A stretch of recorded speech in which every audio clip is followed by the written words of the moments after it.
Thanks so much for the nice introduction, and it's really great to be here. I've heard so much about Eawag over the years, and have many colleagues that have been here. And I was reflecting on how, when I was a graduate student, I'd be reading textbook, and there were so many examples from Stuman Morgan and Lake Greffensee and things like that. And I feel like I'm coming to this other water mecca, and I happen to be at one water mecca in the States.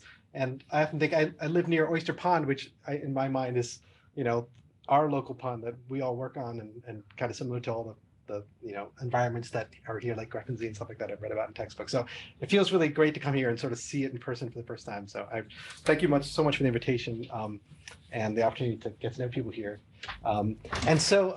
Today, this is my a snowman that is starting to melt over here. These are all taken the past few weeks. As we're coming out of winter.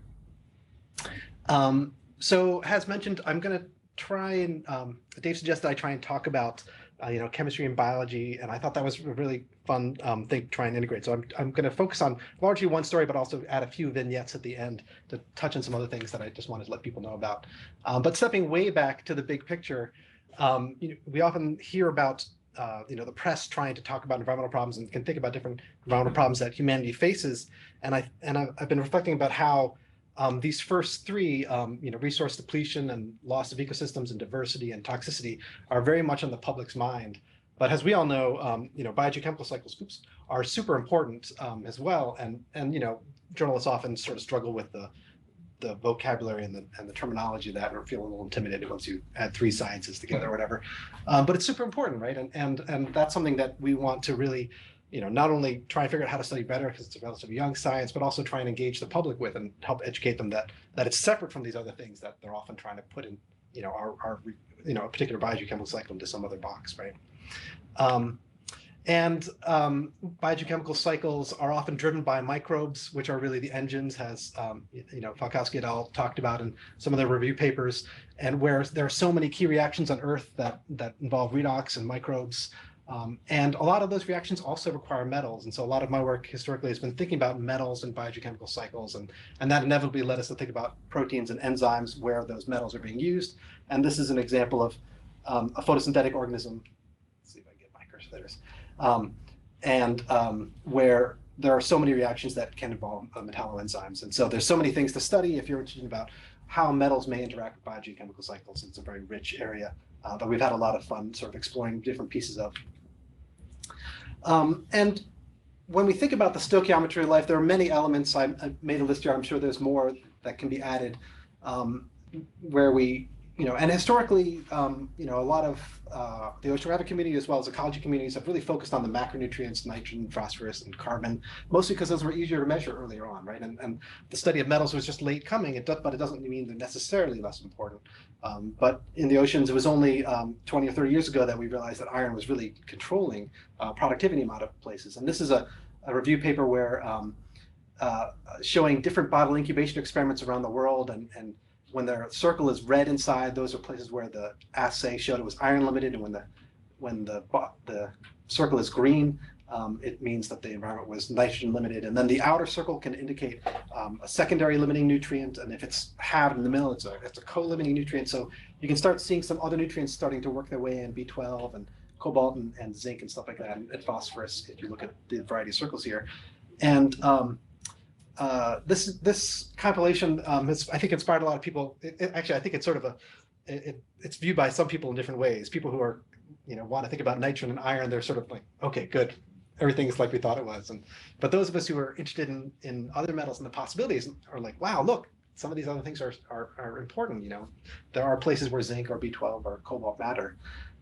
And of course, this maps on really nicely to the surface water abundances of the macronutrients. But there's relatively few dots in here, and that's because these experiments are hard to do. You need a fair amount of expertise to be trace metal clean. You need specialized equipment. The ships have to be out there. So it's hard to get a lot of data. And so we may need to, to think of new ways to improve our coverage of this. We want to see environmental changes that might happen. And so we sort of have a challenge of how do we study a changing ocean if our microbial biogeochemistry is really Earth's life support system. How do we identify the major controls and reactions on that? how do we get enough data to actually detect if it's changing? And as an oceanographer, that's sort of an overwhelming concept because the world is very big. And we might have low sampling resolution if we just study one point in one time. But really, the picture may be different. Studying a changing ocean might be like trying to paint a wave, and if you step back, you see a very different picture. I used the famous Japanese print from 1831 as an example here. And so today I'm going to, oops, I pushed the wrong button. It didn't go. Okay. This thing's kind of tricky to use. Today I'm going to talk about a few things. I'm going to talk about how proteomics can complement some of our biogeochemical observational studies and assays. And that's something we've been really having fun explore as a new technology. And then what are some of the nutritional controls that may be controlling primary productivity? And I'll talk about B12 quite extensively and zinc as well. And I'll talk about how we can get rates from proteomics. There's often this idea that omics doesn't give us rates; it's sort of survey based. But actually, I think I'll show an example of how we can actually do that.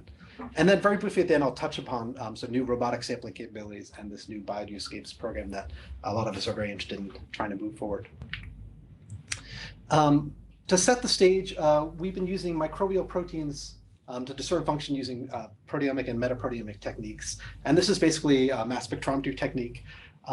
If proteins are roughly 50% of biomass, that's actually a lot of biomolecules that we can measure, right? But unlike DNA, you can't amplify them with polymerases. You actually have to measure the molecules directly.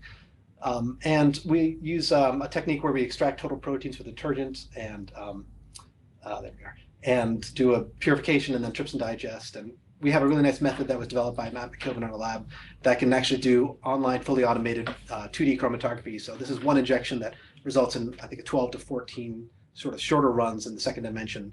And this is what it looks like in 3D. So it spreads the sample out, but keeps the peaks really tight. So we get nice tight peaks that we can resolve well, but we can spread the sample out so we can actually dig deep for the rare proteins. And it works very nicely, but it's difficult to set up, in full honesty. But if we're running an order trap fusion, we'll get 100,000 spectra per sample, and we end up with 10-second peak width, so over an 8-hour run. So it's quite a long run, but we're getting very tight peaks, so we can measure the rare stuff nicely. And over the years, we've been applying this to the oceans, and this is one of our early papers where we first did targeted metaproteomics in the oceans, and we were able to show that indeed, if you go out into the oceans here from Hawaii to Tonga. Samoa in the Pacific, we can see nitrogen stress markers. This is from Prochlorococcus, the cyanobacterium Prochlorococcus. And the gray line in the top panel is the pigment from Prochlorococcus, divinyl chlorophyll A. So it's present throughout this region. And in the northern part of the transects, stations 1 and 3, the nitrogen stress biomarker is abundant and then disappears. And then in the southern part of the transect, the reverse happens. The iron biomarker grows in, and you can see that in section format over here. And that correlates pretty nicely with where nitrogen is abundant on the equator. You have equatorial upwelling. And so you have nitrogen stress in the northern hemisphere, and then as you go south, as you go to the equator, you get the equatorial upwelling, bringing in the macronutrients, so iron stress kicks in. And then because in the southern hemisphere, there's just less atmospheric deposition, the iron stress actually sticks around. And so this was really exciting for us. It was like, okay, these metaproteomic biomarkers work really well to really diagnose the nutrient limitation conditions of the environment over several thousand kilometers. Mark, how does that work? Do you at the same time acquire a metagenome and use this to identify proteins? We did do some metagenomes. It was only done on like 6 metagenome samples, but we used those to map to the entire section. But it sort of depends. It's good to have some metagenomes in the environment, but full coverage or partial coverage is sort of up for debate right now. And then you still have high confidence in calling the proteins. Yes, yeah. There's a lot of rigor in the protein and peptide measurements when you dig in, because it's not only measuring the peptide's parent mass, but also a whole bunch of the fragment ion masses. And so, I think there's sort of a growing realization that, yes, indeed, these sort of biomarkers of nutrient stress, be they in RNA or protein or even genes, there was a genomic paper recently from the Martini group, can be useful for detecting environmental stress.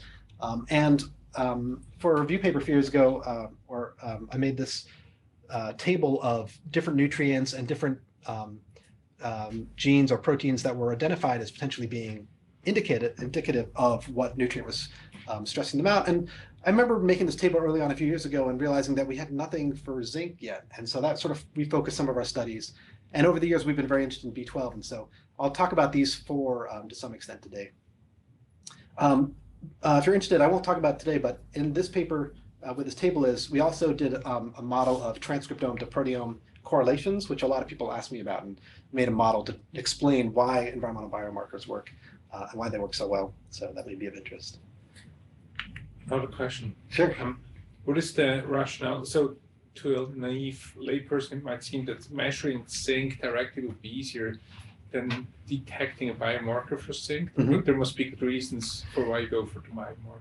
Yeah, I mean, zinc, a lot of these nutrients can be very low, and then you wonder which one might actually be limiting. And actually, a lot of people don't believe that, you know, anything beyond nitrogen and iron might be limiting. And so having a biomarker that we can validate in the laboratory showing that it responds to low zinc and is 50%, you know, if growth rate is 50%, this biomarker is very abundant.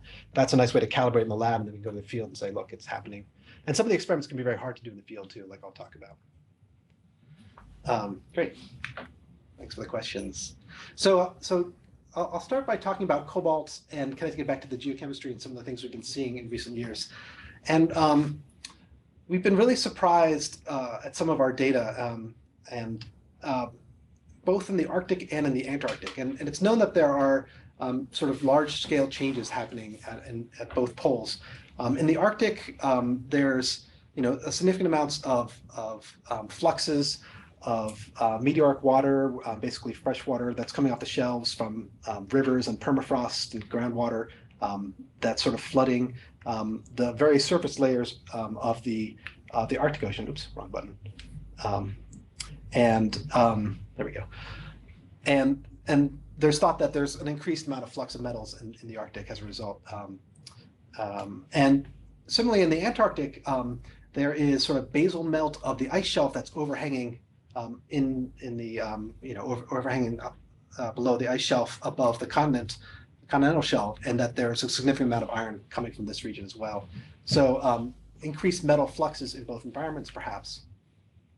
And there's some nice papers from the Charette group and others, and from both the geotraces cruises that happened there over the years, talking about this transpolar drift. And in this plot, you can see that, indeed, all the way by the North Pole, you're getting, some large fluxes of iron that are moving across the surface waters from this transpolar drift. That's basically, a lot of this continental and shelf-based iron that's hitting that region. So large fluxes. And we were fortunate to get samples from Jay Cullen's lab from one of the earlier Canadian Geotraces cruises, and then also from the US Geotraces cruise. So spanning 6 years from 2009 to 2015. And we were really surprised to see, a much larger signal in the 2015 samples, hundreds of picomoles. Normally we measure cobalt sub 100 picomoles in a lot of places, but really tremendous amounts of cobalt in the Arctic Ocean, more than we've seen in any other basin. When we first looked at the data in 2009, we were like, wow, that's a lot. It's 200 picomoles. And we came back 6 years later, it's like, whoa, it's 1,000 picomoles. And so there's a sense that, it's only N equals P2, right? This is the problem with trace metal work. We don't have good time series yet. And but the few observations we have is just a really large increase, right, in the Arctic of that. And we think that if there's an explanation for this, it could be due to the enhanced permafrost degradation that changes, the large changes that we have seen documented that are happening up there. And another reason why this could be happening is that cobalt has a very small inventory because it's heavily scavenged by manganese oxidizing bacteria. So it doesn't have a whole lot of inertia to be changed. So if there's an increase in flux, the whole inventory can potentially change. And then in the Antarctic, as I mentioned before, there's this notion of and measurements of basal iron melt from the sea ice shelf, and the ice shelf is contacting the continental shelf, and it's really grinding against that surface there. And so as it melts, because there's warm water from the circumpolar deep water that comes up, and it's just slightly above freezing, so it melts the bottom of that ice shelf, and as that temperature increases, we're getting enhanced fluxes of iron, and that's been measured by the Charette group and others. Especially in the Amundsen Sea, where this phenomenon is particularly pronounced. So there's thoughts that there's increased iron fluxes in that region, and of course the whole Southern Ocean is thought to be iron limited. And so Becca Schmiel in our lab did a PhD looking at cobalt in a variety of regions, and we compared data from the 2018 Cyclops cruise to previous measurements that I and Abigail Noble had made in 2006. And so that the 2006 is Corsax, these are the names of the cruises, and Cyclops. They have long names like controls on, I even can't remember. One was focused on CO2 and one was focused on B12.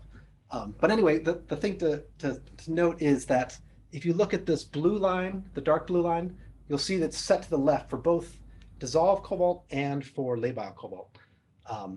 In particular, the labile cobalt is really dropping off on the surface where it was, quite high when we were there in 2006. It basically is gone on the surface. And that really surprised us. That was a really big signal. And the loss in total cobalt is basically equal to the loss in labile cobalt. And so if you look in this bar chart, we have the means of, these are like, I think it's 20 or 30 profiles for each. So it's a lot of data being averaged here. But you see this drop in total cobalt that's also seen in this disappearance of the labile cobalt. And so, we think that this trend, if we believe it's a trend, again, it's n equals 2. Actually, it's n equals 3 because there are several cruises in the Corsax. Maybe due to sort of enhanced inputs of iron and then sort of increased biological use of cobalt, and that we think that's coming through B12, and I'll talk about that in a moment as well. And we know from sediments and dust flux, there's actually not a whole lot of cobalt relative to iron, so there may not be a whole lot of coastal flux of iron, but there may be increased demand because that system is iron limited, feeling the drawdown. And so we had done experiments over the years, including Aaron Bertrand's work in our lab in 2007, and more recently work by our lab in the Detulia lab in the Cyclops cruise in 2018, looking at potential for vitamin B12 to influence productivity. And when you have control, let's see if I get my cursor here. When you have controls, you see no change relative, or you see, it's the bottom line here. There might be a little bit of growth, but it's the bottom line. You add cobalt, it's basically the same as that. And if you start adding iron, you get this line here, and that's the same as if you add iron and cobalt together. So cobalt and iron is no different than iron, but you get a relieving of iron limitation. But if you have B12 and iron together, you get a really big boost, right? So in our mind, this is secondary limitation of B12 after iron limitation. And then in the Amundsen Sea, we saw similar results where we have a control down here. Our plus iron actually didn't look very different from that, but our plus B12 was different. And then plus B12 and iron was even more again. And in this sense, it actually looks like it's primary limited by B12 and secondary limited by iron, which was a surprise to us. First time we've seen that. And indeed, if you look at B12 uptake rates, you get really fast uptake rates where if we add a tracer, 75% of it is gone in 24 hours. So really, really rapid B12 uptake rates. The system is really primed to take it up. And so what's going on with this? Let's sort of step back and talk a little bit about cobalt's geochemistry. Our hypothesis is that basically there's a decreasing amount of cobalt inventory because of this increased cobalt B12 demand. So vitamin B12 is a cobalt-containing vitamin, biomolecule shown here. It's one of the more complicated vitamins, and it has a cobalt atom in the center of this nitrogen corin ring. It takes about 20 genes to synthesize, so it's relatively complicated to make, and only some prokaryotes can make it, and no eukaryote can make it. It's gone extinct in land plants, and that's why people who are vegan have to supplement with vitamin B12. And about half of algae are thought to need it or require it. And there's this notion of B12 oxytrophy, which is basically the inability to synthesize it and the requirement for growth. And the reason why organisms use B12 is it increases the efficiency of reactions quite a lot, actually. And in particular, two reactions. One is amino acid biosynthesis, methionine synthesis, and the other one is in the production of RNA in the enzyme ribonucleotide reductase. And Erin Bertrand in her thesis back in 2012 discovered a B12 responsive protein in diatoms that she labeled CBA1 for cobalamin protein 1. And that was discovered by doing physiology in B12 starving diatoms. And this one protein, was really clearly more abundant in B12 limiting conditions than B12 replete conditions. Every dot here is a protein. This is the one-to-one line. And so things that move off the line are more abundant in the B12 limited case in this case, and B12 replete in this condition on the lower half. And so this one dot was, a really screaming signal, and it was a protein of unknown function at the time. And so we overexpressed it in phaeodactylum and found that it was localized in the membrane. You can see it was labeled with a yellow fluorescent protein, and you can see it's more abundant around the edges. And indeed, when we looked at it in terms of its uptake, in the wild type and another overexpression of a urease, it had this level of B12 uptake. But in two overexpression lines, we saw a large increase in B12 uptake. So we think it has something to do with membrane transport or concentration, because it's localized to the membrane, and it seems to help with uptake. And one of the uses of B12 in organisms is for the synthesis of methionine, as I mentioned before. Methionine is an essential amino acid, and there's actually two ways that it can be made. One is this B12 requiring enzyme, and that's known as MET-H. And here's its structure, and you can see B12 with its cobalt and its corn ring in here. And the other way is the B12 independent methionine, which is known as MET-E. And so I'll use those, but I'll remind you which is which. Just know that there's one that takes B12 and one that doesn't. Both require zinc, actually, which is interesting. And more recently, Deepa Rao, who was in Mick Fowler's lab and did a lot of work in our lab during her PhD, grew another organism that's really abundant in Antarctica, Phaeocystis antarctica. It makes these beautiful colonies that can be millimeter in size. Oops, make it a little big. Shown up here. And when she grew it under high and low B12 again, there was a bunch of proteins that turned on at low B12 on the bottom here. In particular, I've got this arrow pointing to this MET-E right here. And so that's that B12 independent methionine synthesis, right? And that makes sense. You take away the B12 and they would make a methionine synthase that doesn't need it. And the expression patterns for these two methionine syntheses are really clear. At high B12, the B12 dependent one really becomes abundant in both low and high iron, and it's basically non-detectable at low B12. And when B12 is low, this MET-E independent B12 one is more abundant, right? So you can see it very clearly switching between these two ways of making methionine. But what was interesting about this is that MET-E, when we first worked on it, actually wasn't annotated as MET-E. It was just another sort of protein of unknown function, and it was missed by computer annotation, and that had actually caused the literature for people to say, we don't think Phaeocystis has a MET-E. We think it's B12. It doesn't need. I'm sorry. We think it's requiring B12 because it doesn't have an ability to spare and switch to the B12 independent kind. And actually, a whole bunch of organisms were sort of in that category, right? And it turned out we missed it, or people missed it, because it has a fusion protein. This green bar is the methionine synthase part of it, but in Phaeocystis, it had all these other domains also associated with it. And so the computer was picking up this CZCOO or other domains and calling it that instead. And so, this is a case of how the computers led us wrong, and a lot of people were drawing conclusions.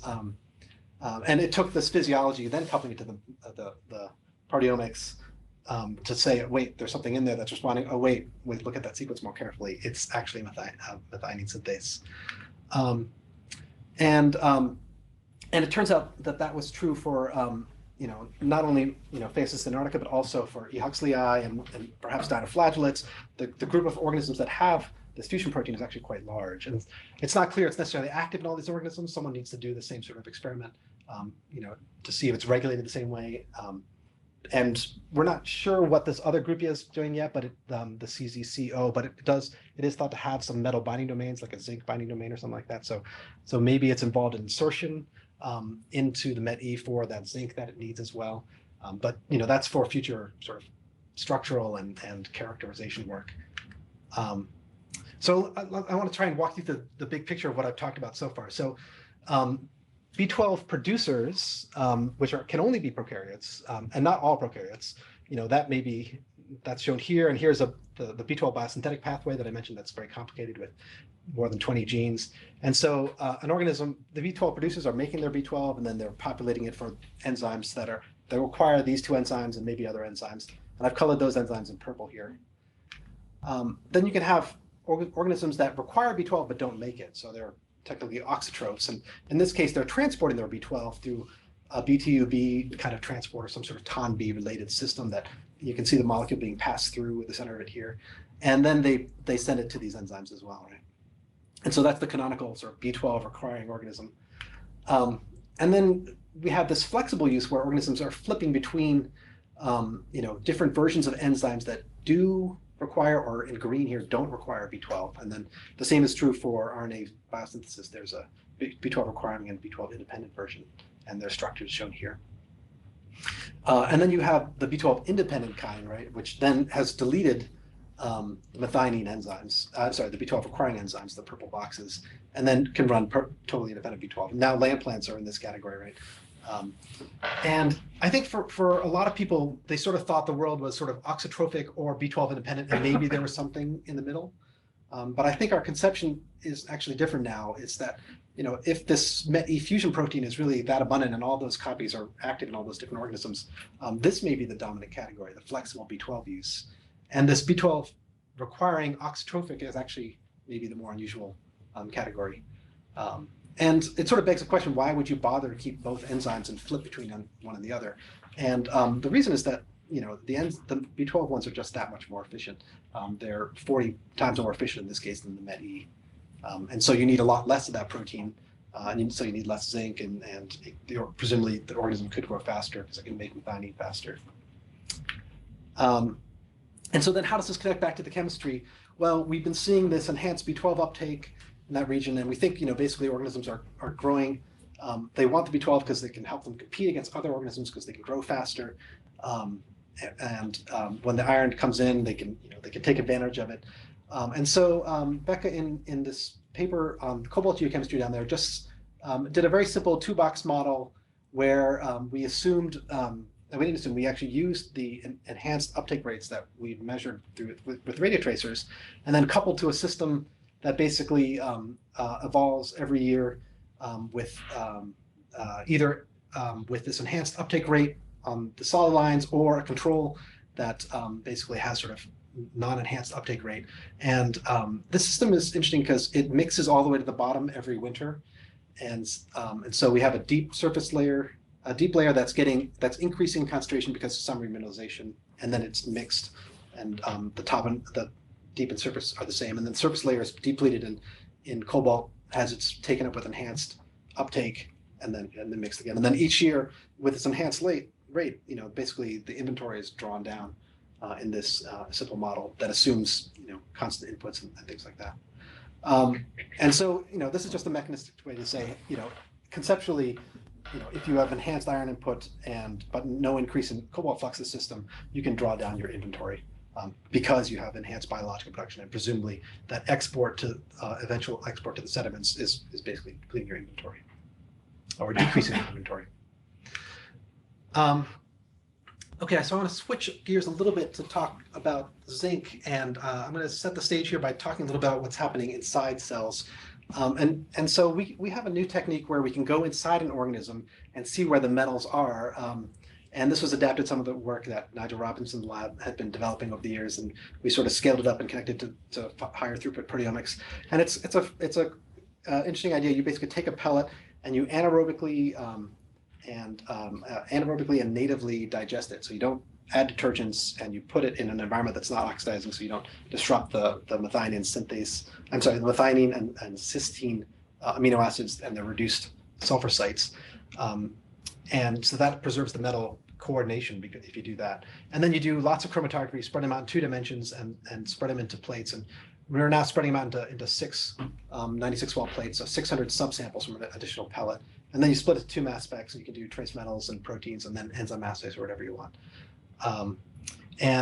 You start to see a map of where the metals are inside the cell. And so we've done a few papers on this now, and some earlier studies on metal organisms and stuff like that. And it's really pretty interesting. And I wanted to start with the total cellular quota. We think of iron as being a super important metal, but in some organisms, there can be more zinc than iron, or as much, or the amount of zinc is sort of rivaling the amount of iron, right? This is a heterotrophic bacterium, Pseudoaltermonas, and you can see that in this metalloproteome. So down here in panel B, this is the map of zinc spread in 2 dimensions. So there's a bunch of peaks in there. It's one of our more complicated profiles, and then if you look at what protein coelutes with that zinc, you can see one of the biggest contributions is from RNA polymerase, which uses zinc. And then, this little peak down here at the bottom is one of the alkaline phosphatases. And then there's a whole bunch of proteases. I'm only showing one here, and that's sort of probably a lot of this distribution over here. And some of them are co-eluting with the RNA polymerase, but you can see many of the putative or known zinc enzymes are showing up to add up to this composite zinc profile that's shown over here. And so I'm mostly just doing a very brief introduction here to show you that, yeah, zinc's important. Maybe it could be limiting the oceans, right? And Francois Morel in '94, in this classic paper in his lab, argued that that this could be the case, and in particular for diatoms that use a lot of zinc, and if you grow them at low CO2 in the open circles here, you can really start to zinc limit them compared to when they're grown at high CO2. So I think these are the triangles are 100 ppm and low zinc as well in the open symbols, right? Versus the closed symbols is all higher zinc, and so CO2 doesn't really make a difference. But once you go to low zinc and you drop CO2, you can really start seeing a growth effect, right? So the carbon is actually important for detecting a zinc effect in the diatoms. The zinc is actually used in diatoms in probably many functions. We haven't done the metalloproteomics yet, but one function we know it's definitely used for is the carbonic anhydrases, which is part of the carbon concentrating mechanism, which is why it's tied to CO2. And the Morel lab has characterized over the years not only a zinc cobalt carbonic anhydrase known as TWCA1, also known as DCA1, it's got 2 names in literature, but also a cadmium version, a separate cadmium version as well, known as CDCA1, which zinc can also populate as well. So it's got multiple carbonic anhydrases. Actually, there's new data showing there's also a manganese carbonic anhydrase as well. And a student in our lab, Rhys Kellogg, did their thesis work looking at zinc responses in diatoms, and did some really nice work where on the left panels is zinc limitation, and on the right panels is cobalt limitation. And you can see for these 4 diatoms, all of them showed some lower zinc growth rate effects. And if you switch over to cobalt and you take away the zinc, this is zinc modulated with no cobalt, and this is cobalt modulated with no zinc. You can see similar effects. So consistent with this cobalt zinc substitution capability that we know is happening within the carbonic anhydrase enzymes. And then when Rhys did the proteomes of these, there was a number of zinc and cobalt responsive proteins. In particular, you see these yellow and blue squares, right, in both cobalt and zinc treatments. Those again were proteins of unknown function. So we started to characterize them, and we collaborated with Andy Allen's group and made overexpression strains and that were fluorescently labeled. And the A protein was intracellular. Over here, see, it's mostly here you can see inside the cytoplasm or inside organelles inside. And then the B protein was largely membrane-based. You can see how it's really around the edges. And then we also looked at some of our metaproteomic data and compared it to zinc on this metzyme transect in the Pacific again, shown over here, Hawaii to Samoa. Hemisphere, these concentrations all tend to be in the southern range here. And so it suggests that zinc is low enough also to potentially be limiting in some of these environments, at least for some of these organisms. These are a lot of eukaryotic algae. And so we wanted to find a place where we could really prove this happening experimentally. And so we were in the Southern Ocean, and we went to Terra Nova Bay, which is a bay on the western edge of there we go, of the Ross Sea shown here. And it's known to have these sort of explosive diatom booms. And I had been there before, and we knew that it gets really low PCO2. So I said, let's do the experiment there. We could see thank you. And indeed, we were there for about a month or so, and we could see the zinc actually getting depleted and the zinc decline deepening, presumably with this enhanced uptake. Actually, we measured zinc uptake as well, and it's very consistent and high throughout this time. And you can see the PCO2 down here is very low. It's roughly 200 microatmospheres in this region where the star is. But you can see we get outside of the Ross Sea, and it picks up back to sort of atmospheric equilibrium again. And so we did a zinc addition experiment, and indeed we saw we saw an addition with iron, an increase in chlorophyll with iron, an addition with zinc alone compared to the control, and then iron and zinc were also increased, and those are significant as well. So, and the greatest macronutrient drawdown was in the iron plus zinc treatment. Indeed, when you look at the biomarkers in the proteome of these samples, we see iron stress biomarkers, and that's the ISIP, iron stress induced proteins. And one of our zinc new biomarkers also was low when zinc is high, and became high when iron was high. So consistent with all of this. So we think that actually a lot of people have just sort of missed zinc in the environment because it's so contamination prone, and you need PCO2 to be low. And so it's just a really hard experiment to do and to set up, right? And so it may be important, especially in these coastal environments where PCO2 gets low. And a colleague made this plot of PCO2 based on GLODAP data and other data sets. And everything in sort of the purple shows regions where PCO2 is lower than 300. And there's actually a lot of places, especially in the polar regions, where PCO2 can get low enough. So maybe this is an issue. Even though the Southern Ocean actually has a lot of zinc, there's just so much growth. Maybe you can deplete it and complex it so that it may become limiting. Okay, so I wanted to talk about a way to get rates from proteins as well. And we know the nitrogen cycle, as I mentioned before, there's a lot of metalloenzymes. Every reaction in the nitrogen cycle requires a metal, it turns out. And so we were interested in whether or not we could get rates from reactions, rates from omic data.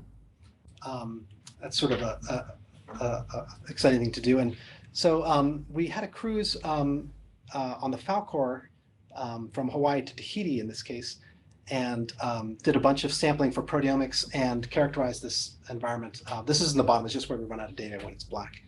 And using k-means clustering, we're able to classify the environments by these 4 categories: surface, Klein, twilight, and deep. And there's 98 pump samples, so 98 sort of proteomics samples across this 5,000 kilometer section.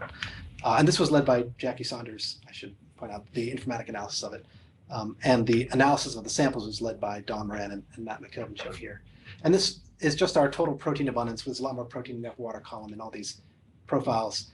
And it drops has, because there's more productivity with photosynthesis in the upper water column. And when you survey across all the enzymes, you can classify them by their KO groups, which is basically a functional classification. And there was about 2,000 KO groups here, and but the cumulative sum to different sort of the KO diversity plateaus as you get farther out. So there's a small number of highly abundant enzymes in terms of spectral counts abundance, and a large number of rare enzymes in this sort of long tail out here, right? And then when you look at the classification of those enzymes according to those Kleins, you can see it really shifts from the surface, where it's relatively even and perhaps more transferases and things like that. And then you go down into the deep, mesopelagic and deep, and you get a lot more of the oxidative reductases, which are associated with chemolithotrophy and other reactions that you might expect without light. It's a lot of data, so you can actually make this fun movie of like sections of proteins. These are by KO group, so metabolic or enzyme function, basically. And you don't need to read all these, but just get a sense that you can see like lots of interesting patterns. There's ones that are surface ones that are mesopelagic, ones that are in the southern hemisphere, the northern hemisphere. and they look pretty coherent in a lot of cases. And so each one of these is a story, micro things to think about for the future. And all this data is up on the Ocean Protein Portal, which is a tool we made to allow anyone to come and investigate this data, where you can go in and type in your protein of interest or a metal of interest or something like that. And it's currently in version 1, and version 2 will have a better sequence search capability, a real sort of diamond blast search capability. Yeah, I just want to point this out. It actually works on mobile, so you can actually use it in a bar if you're arguing about some enzyme. There's a ton of enzymes here. I just want to show you a few that you might expect. Nitrite oxidative reductase, I'll talk about that more. Ammonia oxygenase, nitrite reductase, the copper requiring a sulfide reductase, and so on. So lots of interesting patterns. I'm moving a little fast now because I'm worried I'm going to run out of time. Hope that's all right. One thing that you'll see is that you can see different enzymes can be classified by their oxygen relationships, because we crossed into a low oxygen region. The one I want to really focus on is this NXRA. And so this enzyme turns out to be the most abundant enzyme and most abundant protein in our samples, full stop. This is it just normalized to the total spectral counts. So the protein is less abundant in the mesopelagic, but because of that sort of power law decrease of total abundance. But relative to other proteins, it's just totally dominating in its abundance, right, as you can see in the mesopelagic. And there's 2 subunits of this protein, A and B. So what is this protein? It's involved in the oxidation of nitrite to nitrate. When you measure a culture of one of these organisms that is a nitrifying organisms, these 2 subunits are among the most abundant proteins in that organism as well, right? So consistent with this being the most abundant protein in the mesopelagic. To us, this was really shocking because this is a metalloenzyme that's got 23 atoms of iron in it. We've never seen anywhere else where the most abundant protein is a metalloenzyme, much less an iron metalloenzyme, which is, as we know, a really scarce resource on Earth, right? So it's got this crazy amount of iron in here. And this is consistent with some really nice microbiology work that was done in Germany and Basel and Switzerland here, where these scientists were able to visualize this enzyme on the membrane, making a crystal lattice structure, right? So they're basically coating their membrane with this enzyme, right? And why would you do this? Oops, actually, let me get to that later. No, I'll just explain now. So why would you do this? We think that this organism is basically trying to oxidize any nitrate it sees, and it's waiting for carbon to sink down or organic matter to sink down and get remineralized. And then some of that will become urea and ammonia, and then eventually nitrite. And then it's waiting for that to bump into that nitrite molecule. And so it's just coating its surface to increase its contact frequency. That's the hypothesis. And we can actually estimate the potential reaction rate because we are calibrating our protein measurements now with stable isotope labeled peptides. So we can say, using an internal standard, we can convert our protein abundance to femtomoles per liter. And once we do that, we can just multiply it by the iron stoichiometry. So we get iron has this enzyme. It turns out to be several picomoles per liter. So it's a fraction of the total particulate iron. And then just by biochemistry, we know that you can have a specific activity that gives you a reaction rate per gram of protein, right? That's what a specific activity is. You can also use Michaelis-Menten kinetics, which give you kinetic parameters, again, per unit of protein. And so if you plug in those values, we have our concentration of protein. We can just simply use the kinetic parameters that we were fortunate that the same German group had done the kinetics for this enzyme. And so we can actually just calculate our actual reaction rate using the concentration of protein, the concentration of substrate, that's the key part here, as well as some just unit conversions as well. And the part that's actually important, and so we get this potential reaction rate shown here. What we realized is that that this enzyme is likely then nitrate limited, and that's what's really controlling the reactivity. If there's a flux of nitrate, then the enzyme's there, it's ready to capitalize on that nitrate and it can crank away and make the energy it needs, instead of trying to synthesize this enzyme in a slow growing bug and having to wait several days, and probably by then the flux is gone, right? And these reaction rates look reasonable. So if you use just the specific activity, you get about 85 nanomoles per day, but that's assuming that you have saturated nitrite, right? We know we don't have saturated nitrite. Nitrite can be pretty low. So if you use the Mihalis kinetics, and let's say you use the peak of nitrite we saw, you get 5 or 6 nanomoles per day. If you actually use the ambient nitrate at any given point, it's between 0 to 0.3 nanomoles per day. These are actually becoming much more reasonable numbers, right? And for comparison, the bottle incubation experiments of the ammonia oxidation part of the reaction are on the same order of magnitude, if a little bit higher, and maybe they're having that could be a bottle effect as well. Why it's a little bit higher, because they can't add tracer amounts. So I think it's a useful demonstration that this can work, but the key part is its potential reaction rate, because if it's substrate limited, or if you don't measure the substrate, that's a really important parameter in this case. Great. So I think I just have 1 or 2 more slides to sort of advertise other projects. We've been developing a vehicle to do high throughput omic and biogeochemical sampling. The idea is you drop it off, it goes to the bottom of the ocean and comes up, and then sends a text message of where it is, and you can get a full water column profile of proteins and biogeochemical measurements. Here it is at sea. It's done at sea trials, and we collect 142 millimeter filters. It can be about 50 to 100 liters per sample, 20 samples per dive. We've also set it up to have incubation chambers now, and it's got 4 payload bays. But the idea is that it's sort of meant to be a global scale surveying biogeochemical vehicle.